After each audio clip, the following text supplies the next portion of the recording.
को कितना खूबसूरत है हम लोग का इंडिया। ये है डाउकी रिवर और इधर ही है उधर मत जाइए, उधर है बांग्लादेश, उधर जाना अलाउ नहीं है ऊपर से। এটা হচ্ছে বাংলাদেশ, ওগুলো সব বাংলাদেশের লোকজন, এটা ওদের এরিয়া দেখে।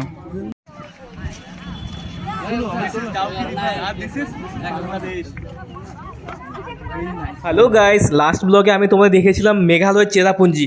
তো তারপরে আমরা চলে আসি মেঘালয়ের ডাউকিতে। আর তোমরা সবাই ভালো করেই জানো ডাউকি হচ্ছে এখানকার ওয়েদার, এখানকার জল এত পরিষ্কার ক্রিস্টাল ক্লিয়ার হয়, সত্যি অসাধারণ। তো তোমরা যদি মেঘালয়ে আসো অবশ্যই তোমরা ডাউকি একবার হলেও ভিজিট করো, সত্যি ভালো লাগবে। আমরা যেহেতু গিয়েছিলাম বর্ষাকালে, তার জন্য এই ডাউকি নদীর জলটা অত পরিষ্কার ছিল না।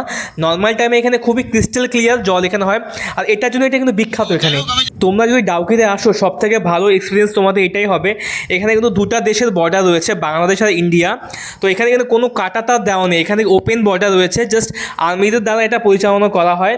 তো তোমরা সেখান থেকে গিয়ে বাংলাদেশের লোককেও দেখতে পারবে, তারাও সেখানে ঘুরতে আসে, ভ্রমণ করতে। যে রাস্তাতে যাওয়ার সময় দেখতে পেলাম সুন্দর একটি ওয়াটারফল, এটার নাম হচ্ছে উমক্রিম ওয়াটারফল। খুবই সুন্দর ঝর্ণা বইছে দেখতে পাচ্ছ। আর তোমরা সবাই কিন্তু ভালো করে জানো মেঘালয়তে কিন্তু সুপারি গাছ অনেক বিখ্যাত। এখানে কিন্তু খুব ভালো কোয়ালিটির ভালো জাতের সুপারি গাছ পাওয়া যায়।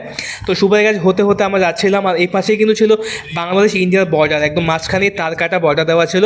আর এটা হচ্ছে ইন্ডিয়ার শেষ প্রান্ত। তারপর আমরা চলে গেলাম সুন্দর আরেকটি ওয়াটারফল। তো মেঘালয় তো ওয়াটারফলে ভর্তি রয়েছে, এটার নাম হচ্ছে বোর হিলস ফলস। খুবই সুন্দর ওয়াটারফলটি, একদম ঝর্ণা উপর থেকে বয়ে যাচ্ছে। সত্যি তোমরা যখন দেখবে তোমাদের খুবই ভালো লাগবে। তো মেঘালয়ে এটা অ্যাকচুয়ালি তোমার লিভিং রুট ব্রিজ যেটা আছে সেটা যাওয়ার দিকে তো ওটা পড়বে। তো অবশ্যই তোমরা যাওয়ার সময় এই ওয়াটারফলটি দেখতে পাবে, তোমরা অবশ্যই এটাকে এখানে থেমে ভিজিট করো, সত্যি খুবই ভালো লাগবে ওয়াটারফলটি। তো গাইস, আমাদের এই ব্লগটি এখানে শেষ হচ্ছে, নেক্সটে আরও ব্লগ আসবে। তো নেক্সটে দেখাবো আমরা হচ্ছে Mawlynnong village. Okay guys, by.